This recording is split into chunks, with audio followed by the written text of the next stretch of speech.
Hello friends and welcome to my channel. आज है हमारा वीडियो नंबर 8 जिसमें हम हमारा चैप्टर 3 स्टार्ट करने वाले हैं, business environment. So let's start. Guys, environment यानी कि सराउंडिंग्स जहाँ पे हम रहते हैं, और business environment the environment in which a business exist. अगर टेक्निकल वर्ड्स में से कहें so a business environment refers to the totality of all the forces, factors, institutions and individuals which are external to a business enterprises and beyond its control, but tremendous influence they make on the working and the growth of a business enterprise।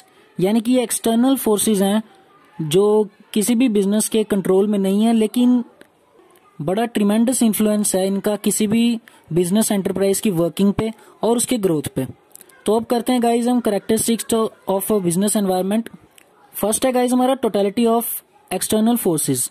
Guys जो business environment होता है वो totality है, sum total है external forces, factors, institutions जो outside हैं control of a business enterprise और directly और या फिर इनडायरेक्टली अफेक्ट करते हैं बिजनेस एंटरप्राइज की वर्किंग को। सेकेंड है हमारा स्पेसिफिक एंड जनरल फोर्सेज। ये दोनों फोर्सेज ही गाइज बिजनेस एनवायरनमेंट में प्रेजेंट होती हैं। स्पेसिफिक यानी कि वो forces like customers, investors and suppliers, creditors जो किसी भी बिजनेस एंटरप्राइज की वर्किंग को डायरेक्टली अफेक्ट करती हैं, और general forces like social, economic, technological, political and legal conditions जो इनडायरेक्टली अफेक्ट करती हैं वर्किंग ऑफ अ बिजनेस। फिर आता है हमारा third, relativity. Guys, different countries, regions और स्टेट्स का बिजनेस एनवायरनमेंट उनके कल्चर से और उनके ट्रेडिशन से रिलेटेड होता है। जैसे कि इंडिया का बिजनेस एनवायरनमेंट अमेरिका के बिजनेस एनवायरनमेंट से डिफरेंट है, और अमेरिका का स्पेन के एनवायरनमेंट से डिफरेंट है, बिकॉज गाइज इनके ट्रेडिशन में और कल्चर में बहुत ही डिफरेंस है और बहुत ही वेरियस है ये। फिर फोर्थ आता है हमारा डायनेमिक। जो हमारा बिजनेस एनवायरनमेंट है ये डायनेमिक इन नेचर है, यानी कि कीप्स ऑन चेंजिंग। और आजकल तो जैसे टेक्नोलॉजी में इतनी अपग्रेडेशन हो रही है day by day, so it is very rapidly changing. फिर फिफ्थ है हमारा अनसर्टेनिटी, यानी कि बहुत ही डिफिकल्ट है ये फ्यूचर को प्रेडिक्ट करना, स्पेशली तब जब चेंजेस इतने रैपिड पेस पे अकर हों किसी भी बिजनेस एनवायरनमेंट में। यानी कि फ्यूचर को प्रेडिक्ट करना बहुत ही डिफिकल्ट है। That's why we called that business environment is very uncertain in nature.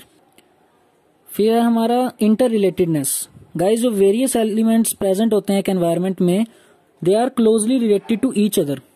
Like जो अवेयरनेस नाउ डेज हम देख रहे हैं इंक्रीज हुई है सिटीजन्स में अबाउट पर्सनल हाइजीन, उससे क्या होगा गाइस, डिमांड इंक्रीज होगी मास्क की और सैनिटाइजर्स की।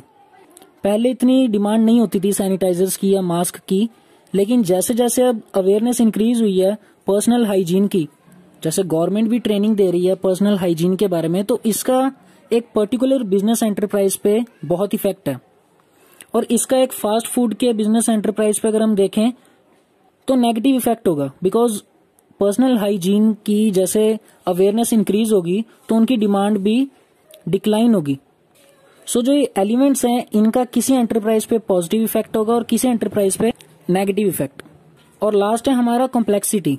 जो हमारे एनवायरनमेंट में चेंजेस हो रहे हैं उनका इम्पैक्ट को, यानी कि जो उनका इम्पैक्ट पड़ेगा किसी भी पर्टिकुलर बिजनेस के प्रोडक्ट की डिमांड पे, उसको प्रिडिक्ट करना गाइस बहुत ही डिफिकल्ट हो जाता है। तो हम कह सकते हैं कि बड़ा अनप्रिडिक्टेबल इन नेचर है बिजनेस एनवायरनमेंट। ये दो पॉइंट भी थोड़े सिमिलर से हमने नोटिस किए, एक अनसर्टेनिटी और कॉम्प्लेक्सिटी।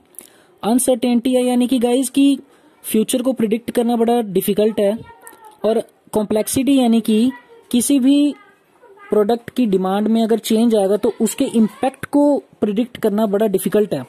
सो गाइज ये थे कैरेक्टरिस्टिक्स। अब हम करते हैं इंपॉर्टेंस ऑफ बिजनेस एनवायरनमेंट, कि क्यों जरूरी है अच्छे से एनवायरनमेंट को अंडरस्टैंड करना। फर्स्ट है guys, it enables a firm to identify opportunities and to get the first mover advantage. Opportunities होती हैं गाइज पॉजिटिव एक्सटर्नल ट्रेंड्स या फिर चेंजेस जो हेल्प करते हैं किसी भी ऑर्गेनाइजेशन को टू इम्प्रूव देयर परफॉर्मेंस। तो जो एनवायरनमेंट के इन चेंजेस को अच्छे से स्कैन कर लेता है और अपॉर्चुनिटीज को अच्छे से आइडेंटिफाई कर लेता है, वो सक्सेसफुल हो जाता है लॉन्ग रन में। फॉर एग्जाम्पल, जैसा कि हमें पता है कि इंडिया में ज़्यादातर मिडिल क्लास पीपल हैं, तो मारुति उद्योग ने जैसे अच्छे से एक अपॉर्चुनिटी को ग्रैब किया, वो था स्मॉल कार प्रोड्यूसिंग इंडस्ट्रीज का लीडर बनी वो। क्यों? क्योंकि उसने सबसे पहले इस अपॉर्चुनिटी को अंडरस्टैंड किया कि उन्हें स्मॉल कार्स की नीड है, बिकॉज मोस्ट प्रोबेबली कितने लोग हैं जो कि बड़ी कार्स नहीं ले सकते बिकॉज एक्सपेंसिव हैं। फिर सेकंड आता है that it helps the firm to identify threats and early warning signals. Threats होते हैं गाइज वो एक्सटर्नल ट्रेंड्स या चेंजेस जो कि किसी भी बिजनेस को, उसकी परफॉर्मेंस को डिक्लाइन कर सकते हैं। लेकिन अगर हमें प्रॉपर नॉलेज है, हम प्रॉपरली अंडरस्टैंड कर रहे हैं एनवायरमेंटल चेंजेस को और इन पॉसिबल थ्रेट्स को एज वार्निंग सिग्नल्स ले रहे हैं, तो हम सूटेबल चेंजेस करेंगे अपने एनवायरमेंट में। ये फायदा है प्रॉपरली स्कैन करने का एक एनवायरमेंट को, बिजनेस एनवायरमेंट को। फिर थर्ड आता है helps in planning and policy formulation. आप अच्छे से एनवायरमेंट को स्कैन कीजिए, अच्छे से उन अपॉर्चुनिटीज और थ्रेट्स को एनालाइज कीजिए। इससे क्या हेल्प मिलेगी कि ये वो बेस बन जाएंगे जिन्हें देखकर आप प्लानिंग भी कर सकेंगे फ्यूचर के लिए और पॉलिसी भी फॉर्मुलेट करेंगे। फिर हमारा फोर्थ आता है guys, it helps in coping with rapid changes. बड़े इजी पॉइंट्स है गाइज, बड़े इंटर रिलेटेड से हैं। जो इनका मेन बेस है वो यही है कि आप एनवायरनमेंट को अच्छे से स्कैन कीजिए, क्योंकि एनवायरनमेंट बड़ा रैपिडली चेंज हो रहा है, बिजनेस एनवायरनमेंट। तो मैनेजर जब इन्हें अच्छे से स्कैन करते हैं तो इन चेंजेस के साथ वो सूटेबल मेजर्स इम्प्लीमेंट करते हैं, जिससे वो इन चेंजेस के साथ कोप अप यानी कि टैकल कर सकते हैं। फिर आता है it helps in tapping useful resources. एक बिजनेस एंटरप्राइज को जो इनपुट होता है यानी कि मशीनरी, टूल्स, लेबर्स एसेट्रा, वो एनवायरनमेंट से ही मिलता है। प्रॉपरली स्कैन करना हेल्प करता है कि एनवायरनमेंट को ये देखने में कि चेंजेस के हिसाब से उनकी क्या नीड्स हैं। फिर वो नीड्स के अकॉर्डिंगली उन रिसोर्सेज को अच्छे से ग्रैब करेंगे एनवायरनमेंट से, जो हेल्प करेगा उस एनवायरनमेंट, उस एंटरप्राइज की ग्रोथ में। फिर लास्ट आता है it helps in improving performance. यानी कि आप अच्छे से स्कैन कीजिए एनवायरनमेंट को, उसके हिसाब से अपनी पॉलिसी में, अपनी स्ट्रेटजीज में चेंजेस लाइए, और इससे नॉट ओनली आपकी परफॉर्मेंस इंप्रूव होगी बट आप लॉन्ग रन में सक्सीड भी होंगे। सो गाइज, ये था हमारा आज का वीडियो जिसमें हमने इंट्रोडक्शन पढ़ा बिजनेस एनवायरनमेंट का। नेक्स्ट वीडियोस में हम आगे के इसके डायमेंशंस करेंगे। आई होप गाइज आपको वीडियो अच्छा ज़रूर लगा होगा। सो लाइक ज़रूर कर दीजिए और सब्सक्राइब कर दीजिए मोर वीडियो अपडेट्स के लिए। Okay guys, thank you.